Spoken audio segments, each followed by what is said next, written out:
His life, as he tells it, was filled with adventure and excitement. While traveling through France, he was robbed and left stranded in a forest. A kind peasant saved him from certain death. Later, he embarked on a ship with pilgrims bound for the Holy Land.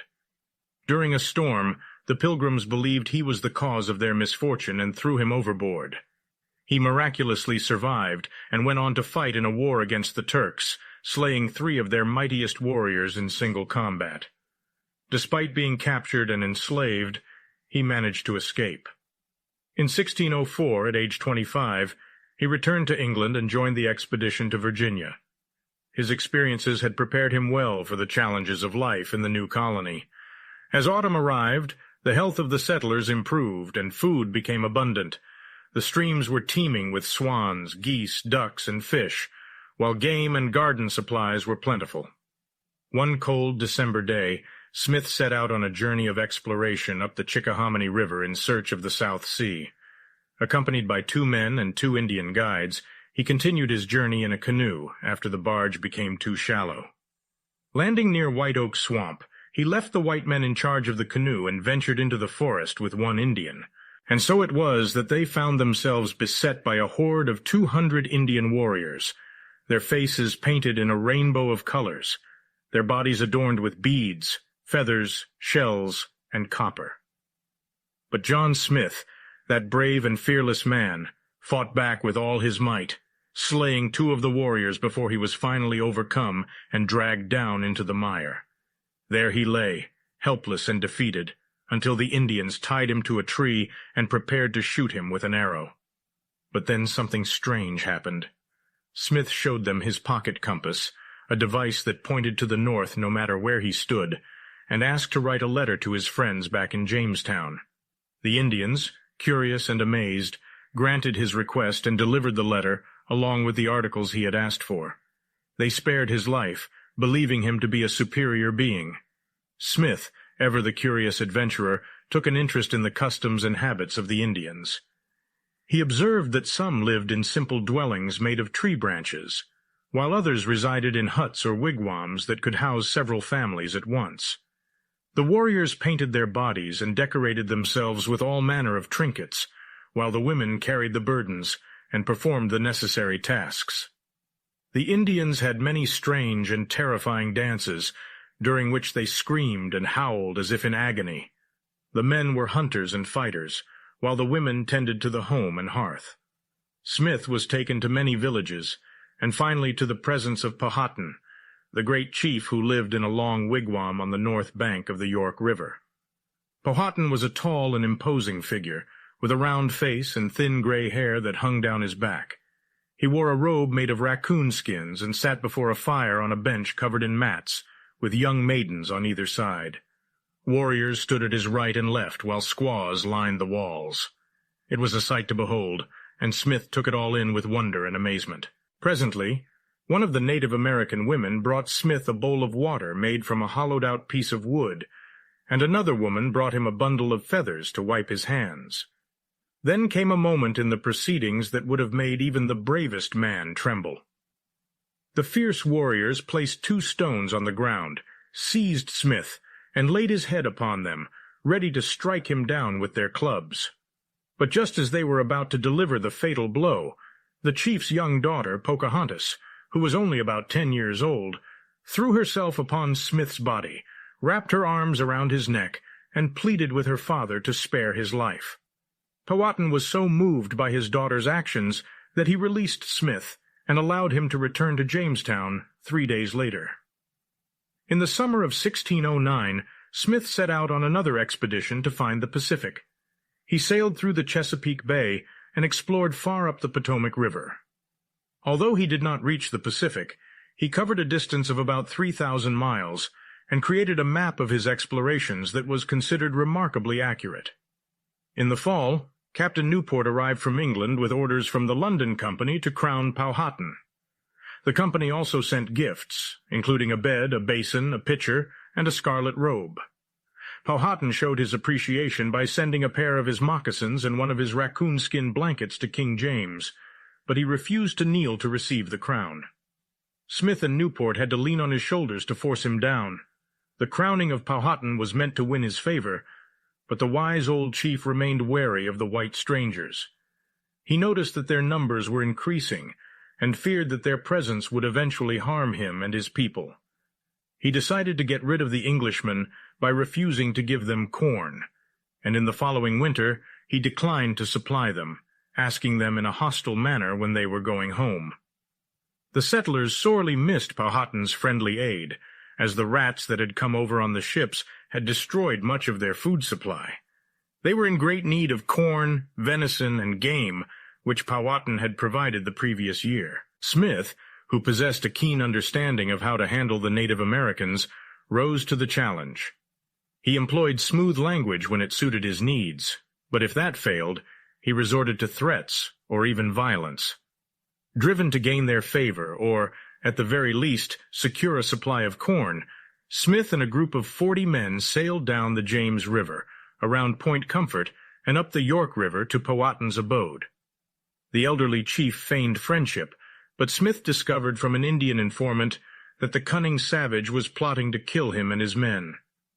Little Pocahontas also came to Smith in the dead of night and revealed the scheme, proving herself, as she had on numerous other occasions, to be a true ally of the white men. In fact, it has been suggested that her timely assistance saved the Jamestown settlement from destruction. When Smith fully comprehended the gravity of the situation, he threatened the Native Americans with death. Then, when he found himself surrounded by hundreds of hostile warriors, he boldly seized Powhatan's brother by the scalp and held a pistol to his chest, demanding, "Corn or your life." The Indians, impressed by Smith's bravery, no longer resisted and brought him an abundance of corn. From the outset, Smith was the natural leader of the colony and eventually became president of the council. He found that the men of his own race were nearly as challenging to manage as the Native Americans.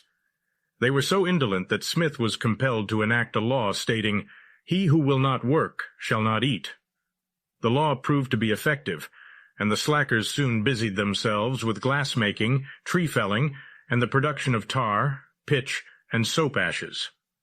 However, they detested arduous labor, and were prone to cursing when it caused them discomfort. To put an end to the profanity, Smith required each man to keep a record of his oaths, and for each offense ordered a can of cold water poured down the sleeve of the raised right arm of the offender. Through such discipline, the settlement was soon operating smoothly. In the early days of the colony, Smith was a man of great importance. His leadership was vital to the survival of the settlement.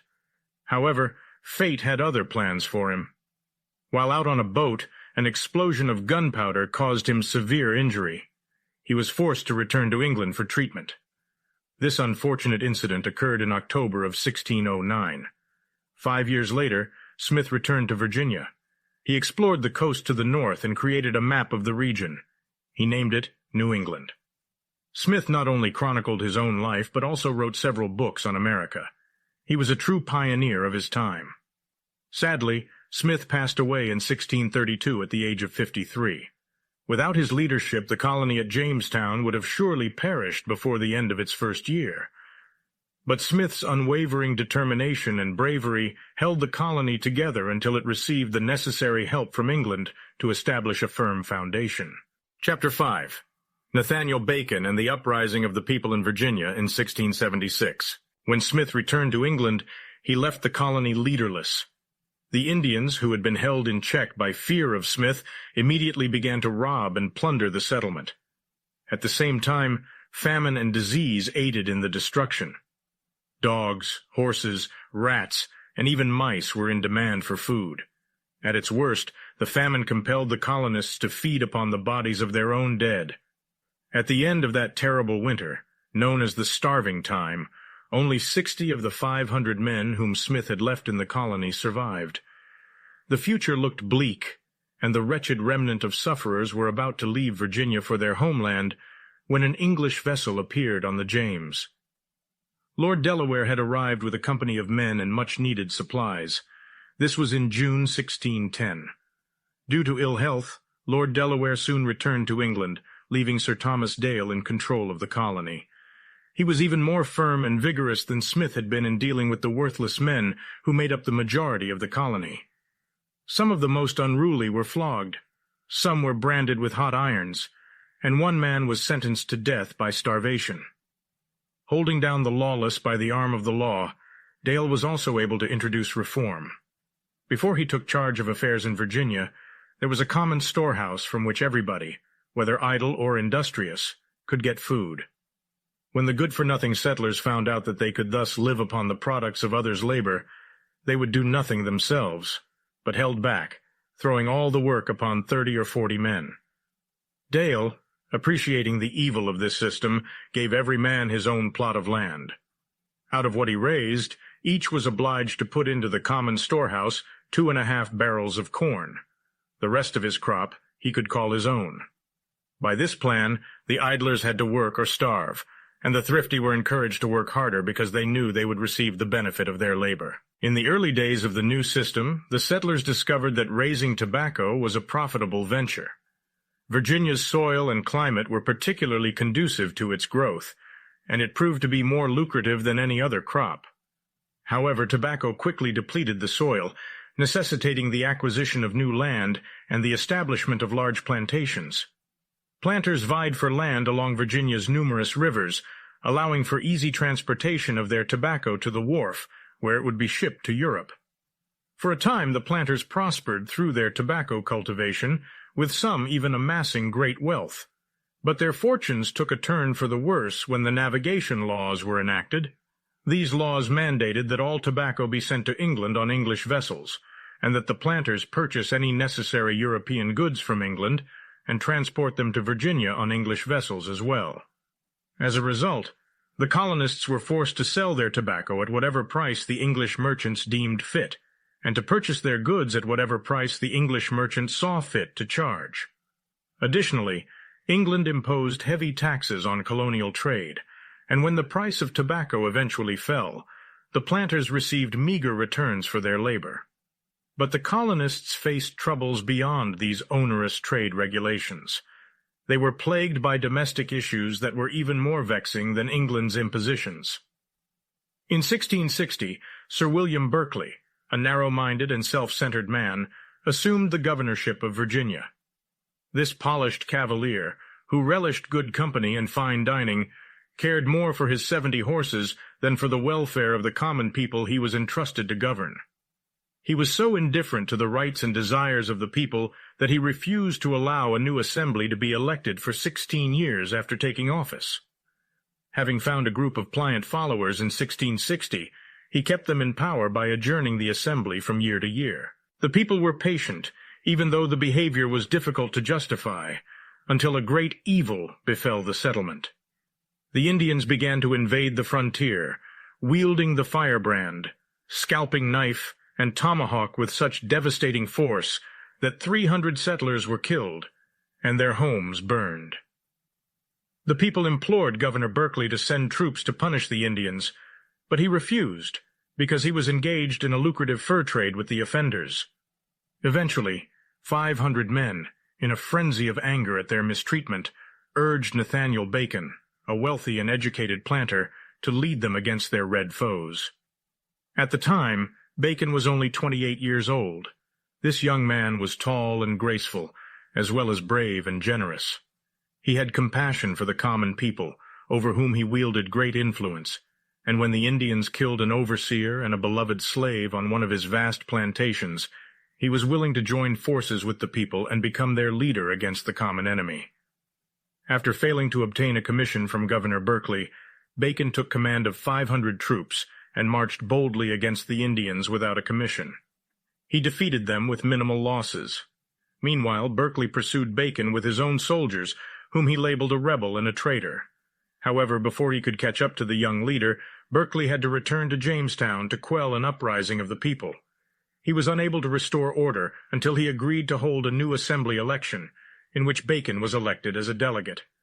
Upon Bacon's return from his attack on the Indians, he became the people's hero. 30 men armed with guns accompanied him on his sloop down the James River to meet with the assembly in Jamestown, out of devotion to him and fear for his safety. However, This force was insufficient to prevent Berkeley's supporters from capturing Bacon and bringing him before the enraged governor. On the counsel of a comrade, Bacon consented to apologize to the governor, with the understanding, as it appears likely, that the latter would grant him the desired commission. However, the conflict between the two men was far from resolved. That very evening Bacon's allies warned him of a scheme against his life. Therefore he rode off under the cover of darkness and found secure refuge among his supporters. But he quickly returned to Jamestown with 500 troops, where he compelled Berkeley to grant him a commission and forced the legislature to pass laws that favored the interests of the people. Then, upon hearing that the Indians were once again beginning to burn and murder on the border, he marched against them. While he was away, Berkeley called up the militia, intending to overpower Bacon upon his return. However, upon learning of the governor's plan, the troops refused to fight and returned home. Sick with the feeling of defeat, Governor Berkeley sought refuge in Accomack County, across the Chesapeake Bay. Bacon once again took control of Jamestown, which was then a small village of about 16 to 18 houses, but for a third time he found it necessary to march against the Indians. While he was away, Berkeley, who had managed to raise a troop of 1,000 men, returned and seized the capital. Although Bacon's men were exhausted from fighting the Indians, they promptly gathered at his call and attacked Berkeley with such force that the poor governor was relieved to escape again to his hideaway in Accomack County. When Bacon gained control of Jamestown, he burned it to prevent it from falling into Berkeley's hands. The people's leader had succeeded and had risked his life and fortune for the common good. However, the strain of the past 4 or 5 months in the malarial swamps had broken down his health, and after a brief illness, he died of fever at a friend's home in October 1676. It is unknown where he was buried. His friends had to conceal his body because they were afraid that, according to the custom of the times, Berkeley might seize it and have it hanged. With the passing of Bacon, the rebellion lost its very essence. Berkeley, in a cruel and merciless act, punished Bacon's comrades, putting to death nearly 20 of them. This did not sit well with the English monarch, who summoned the governor to return to England. Berkeley, a man broken-hearted, soon passed away. Bacon's rebellion, the 1676 uprising of Virginians, may have appeared to fail, but it left an indelible mark. It bolstered the people's unwavering spirit for freedom and paved the way for a greater movement in the name of their rights, which would occur a century later. Chapter 6. Miles Standish and the Pilgrims. In the early days of Jamestown, a group of Englishmen arrived on the shores of Massachusetts. These men were different from the gold seekers of Virginia. They came to establish a community with high ideals of political and religious life, bringing with them their families and a determination to build permanent homes in the New World. But before we delve into their fortunes in America, let us take a step back and see them as they were in their English homes. Today, people can choose their own church and worship as they please. But it was not always so, even in England. During the reign of Queen Elizabeth, there was much religious disturbance, and many people were punished because they would not worship as the law required. There were Englishmen who loved the English church, but wished to make its services more simple or purify its forms and ceremonies. These people were called Puritans.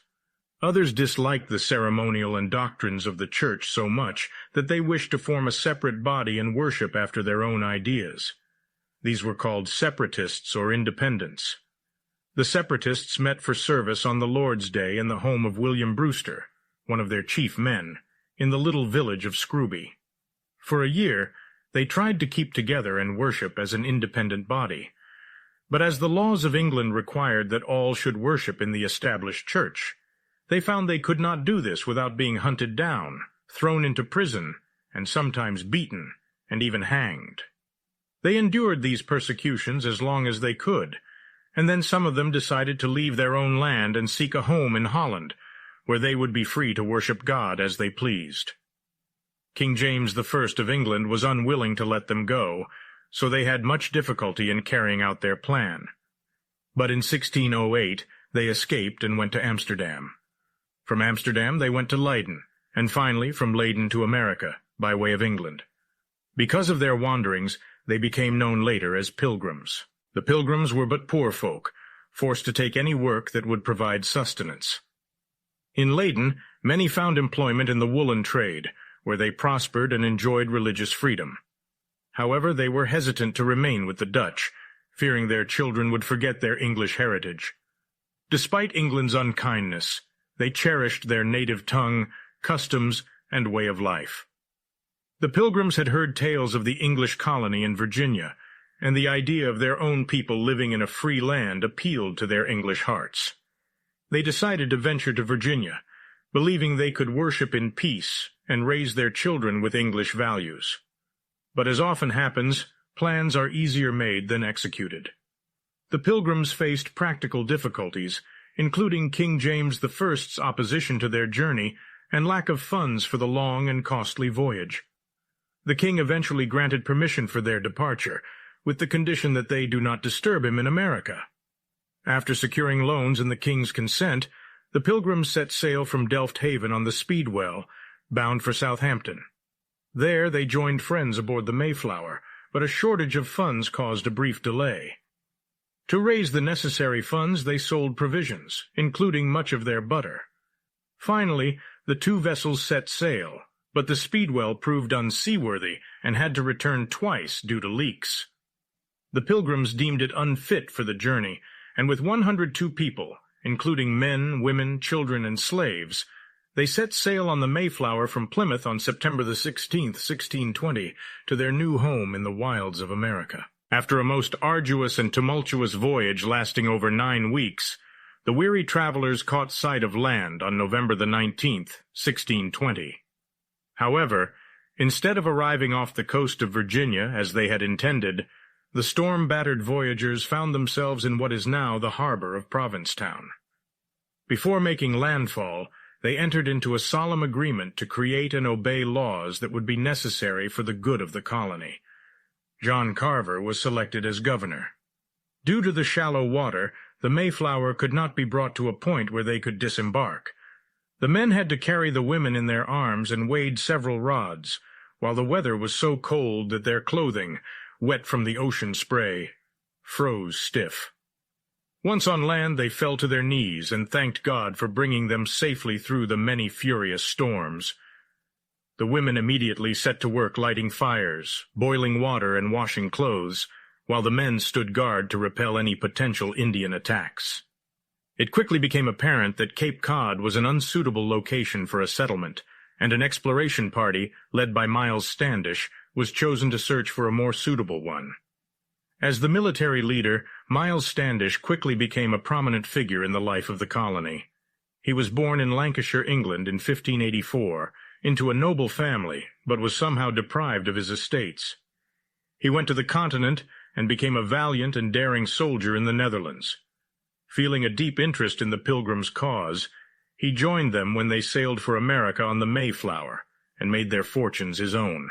Small in stature, quick-witted, hot-tempered, and ready to face any danger, this stout-hearted man was a fitting leader for the small Pilgrim army of approximately 20 men who were forced to defend themselves and their families against wild beasts and hostile Indians. As the Pilgrim soldiers marched through the wilderness, they donned armor to shield themselves from the deadly arrows of the Indians.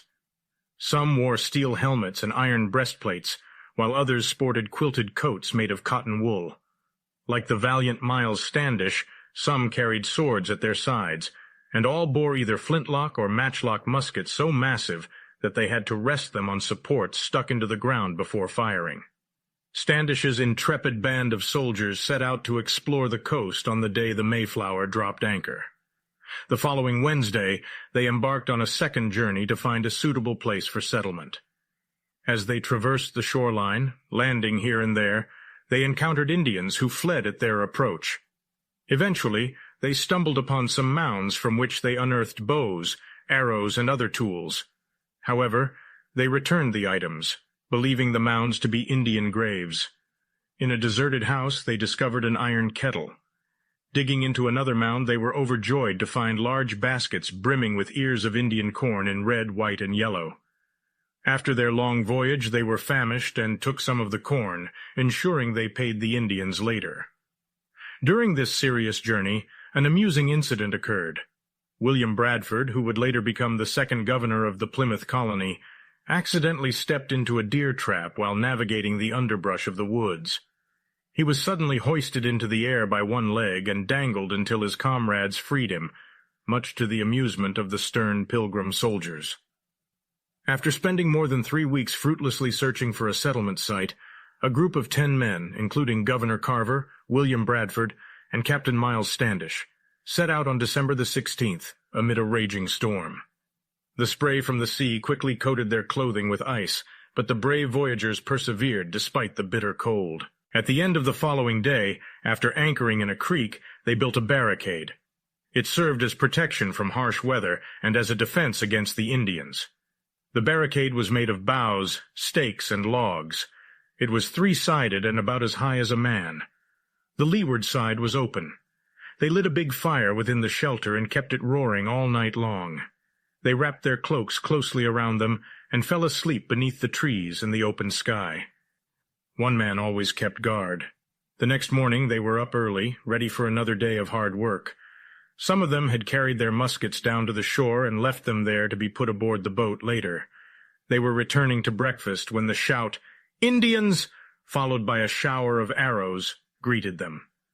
The woods seemed full of red warriors, whose blood-curdling war-whoops must have struck fear into the hearts of the small band of explorers. However, the white men bravely stood their ground. With a cool arm and steady hand, they so terrified the savages that they soon took to their heels. Once out to sea again, the Pilgrims encountered a furious gale that threatened to swamp their frail boat. All day long they were tossed about on the storm-swept sea. Just before dark, an immense wave almost filled the boat and carried off the rudder. A little later, a fierce gust of wind broke the mast into 3 pieces. Then, without mast or rudder, the dauntless men struggled at the oars until morning. They reached land and found themselves on an island which they named Clark's Island, in honor of the Mayflower's mate. Further explorations revealed a suitable place for settlement. It had a good harbor, a stream of excellent drinking water nearby, and a stretch of high ground at a little distance from the shore. This high ground afforded a good location for a fort.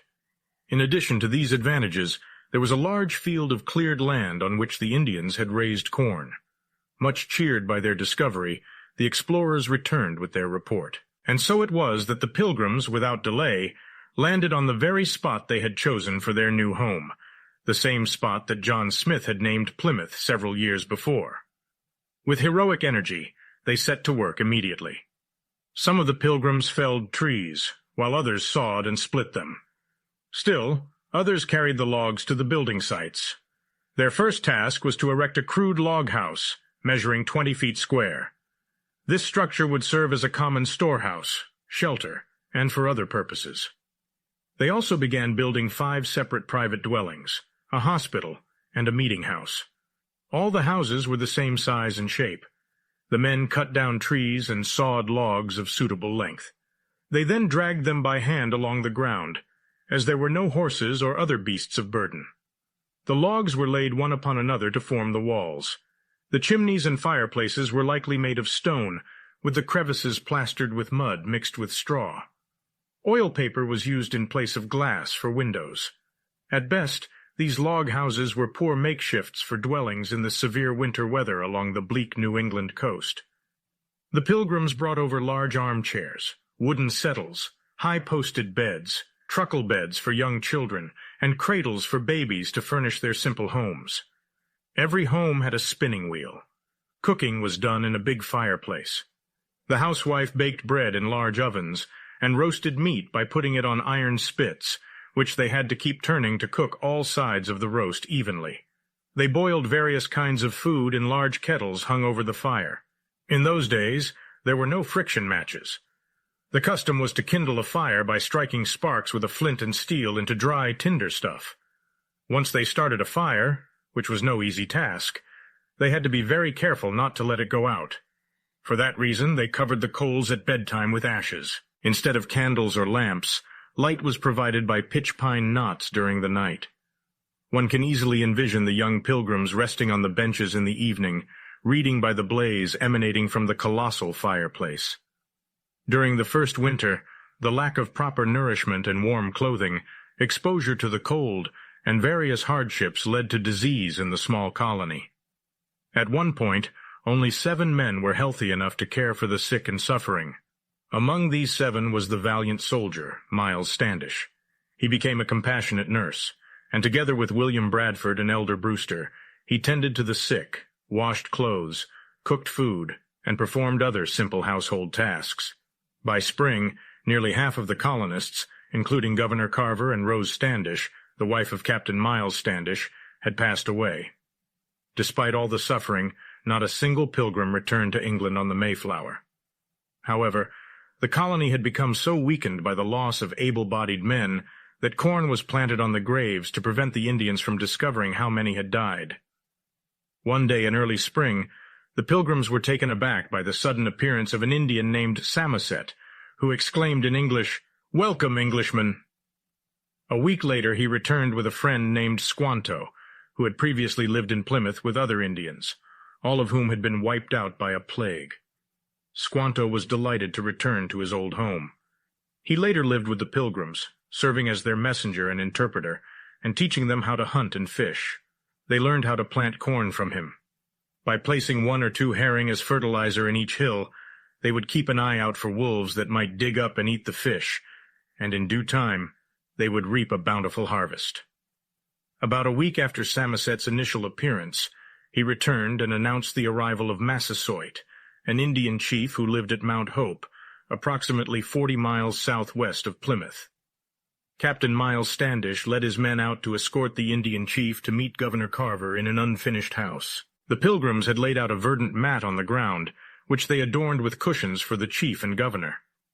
The chief, a man of noble bearing and dignified presence, sat upon the cushions, while Governor Carver was escorted to the meeting place by the pilgrim soldiers, accompanied by the beat of drums and the blare of trumpets.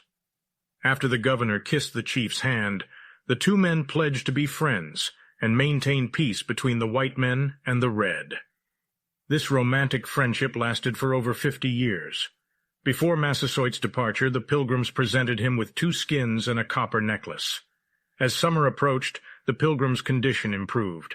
Sickness was less prevalent, and food was more readily available. When autumn arrived, the corn and barley planted by the pilgrims yielded a bountiful harvest, and hunting provided ducks, geese, wild turkeys, and deer. When Massasoit and 90 of his men visited the pilgrims in the fall, the Indians brought some deer, and the pilgrims provided food from their supplies, resulting in a 3-day feast. This was the first celebration of the New England Thanksgiving. However, not all of the pilgrims' Indian neighbors were as friendly as Massasoit and his tribe. Canonicus, chief of the Narragansetts, sent an insolent greeting to Plymouth in the form of a number of arrows tied with a snake's skin. The pilgrims responded by stuffing the snake's skin with powder and bullets and sending it back to Canonicus in defiance. The Indians were so impressed by this fearless act that they left the natives alone. Despite their desire for peace, the pilgrims believed it wise to be prepared for Indian attacks. They surrounded their settlement with palisades and erected a building on Burial Hill, on the flat roof of which they placed cannons, with the room downstairs serving as a meeting house. The pilgrims were energetic in practical affairs and equally zealous in religious observance, attending church regularly. Their Sabbaths began at sundown on Saturday and lasted until sundown on Sunday. The beating of a drum on Sunday morning signaled the men to gather at the door of Captain Miles Standish's house, from which they marched 3 abreast, followed by their governor in a long robe, with the minister on his right and Miles Standish on his left. After the men came the women, then the children, and last of all the slaves. Upon entering the church, they sat in order of rank. The old men occupied one part of the church, the young men another. Mothers with their little children sat in a 3rd section, young women in a 4th, and the boys in a 5th. The services lasted all morning. After a brief intermission for lunch at noon, they resumed and continued throughout the afternoon. However, on the coldest days of winter, only foot stoves were used to heat the meeting house. This was not the only discomfort the pilgrims experienced during their church worship. Even these good people found it challenging to remain awake during the long services. It was the duty of the constable to ensure that all kept their eyes open. If this official saw a boy asleep, he rapped him with the end of a wand. If he saw a woman nodding, he brushed her gently with a hare's foot, which was on the other end of the wand. The pilgrims held their town meetings in the meeting house, where they also held their religious services. During town meetings, all the men wore their hats.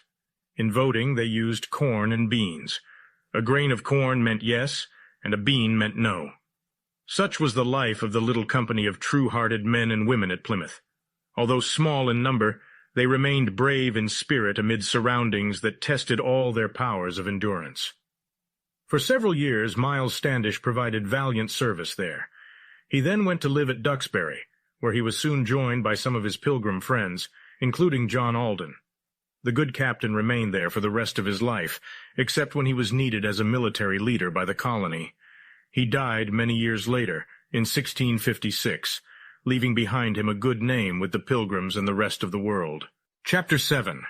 Roger Williams and the Puritans. In the early days following the arrival of the Pilgrims at Plymouth in 1620, their numbers grew at a sluggish pace, with only 300 inhabitants by 1630. However, this changed as neighboring settlements were established by the Puritans along the Massachusetts coast. The Puritans, dissatisfied with the English Church, sought to purify its forms and beliefs.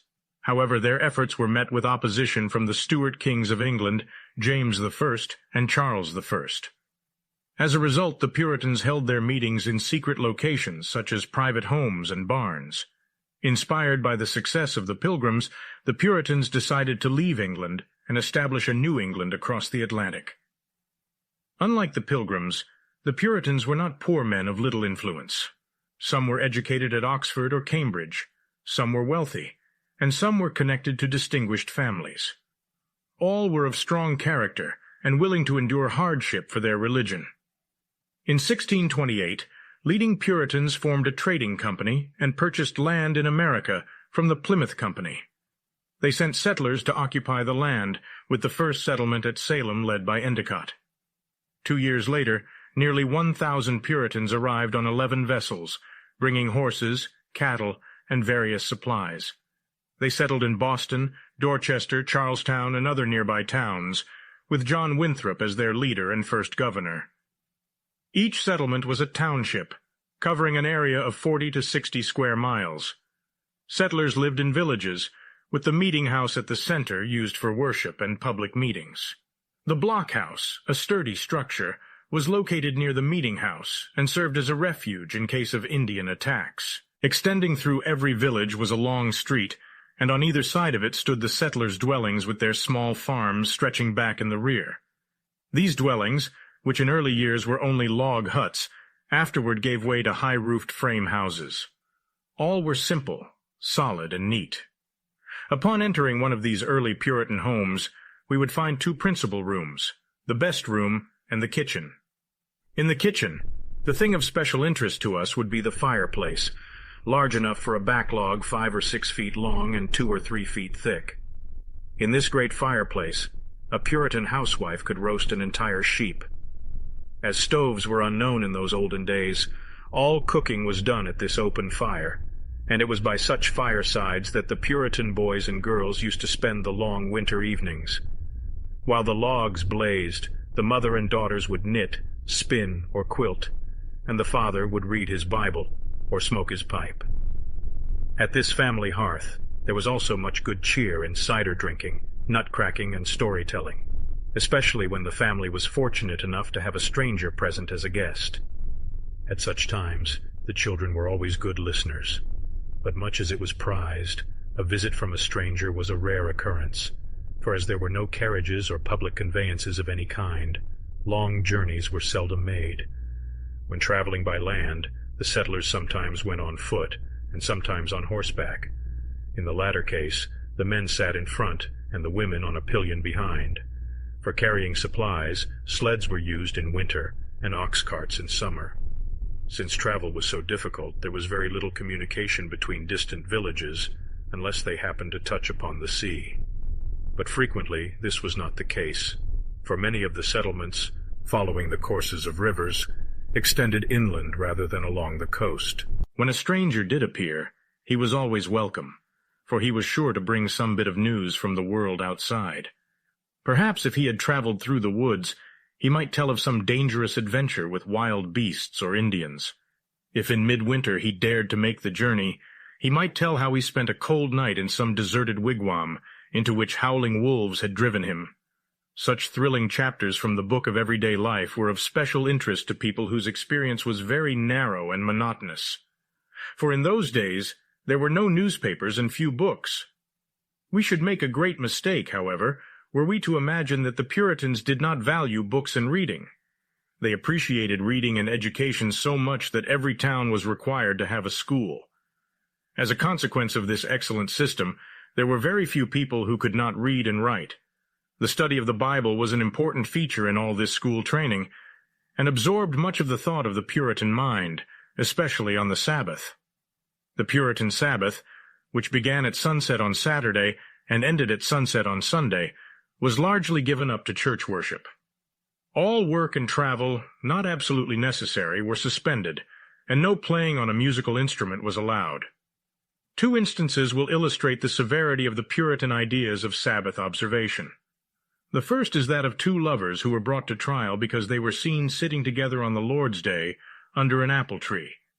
The second tells us of a Boston sea captain who was put into the public stocks for 2 hours because he kissed his wife on the Sabbath day upon the doorsteps of his house.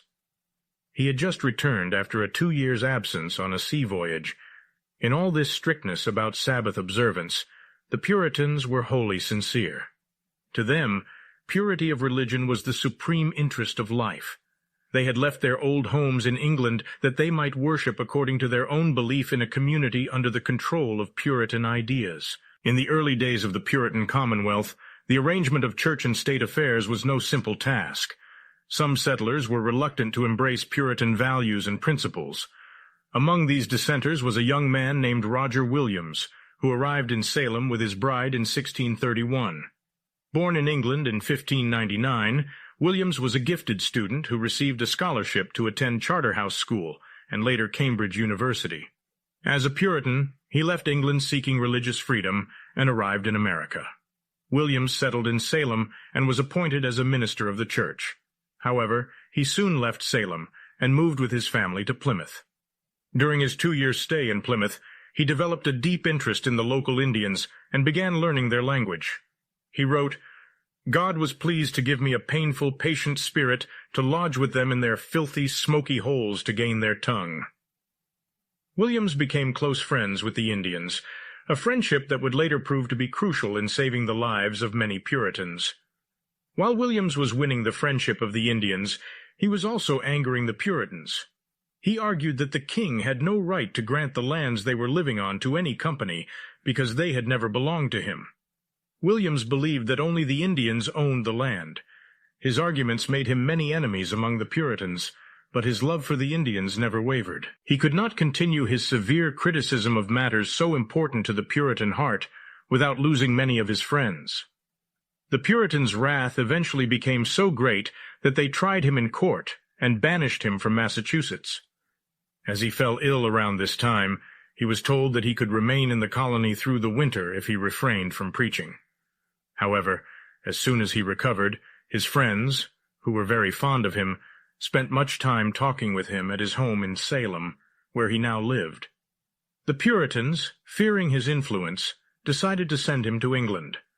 When the heroic young minister heard of this, he hastily said goodbye to his wife and 2 children, one of whom was a little girl 2 years old and the other a baby, and sought safety in the home of his old friend Massasoit, who lived near Mount Hope, 70 or 80 miles away.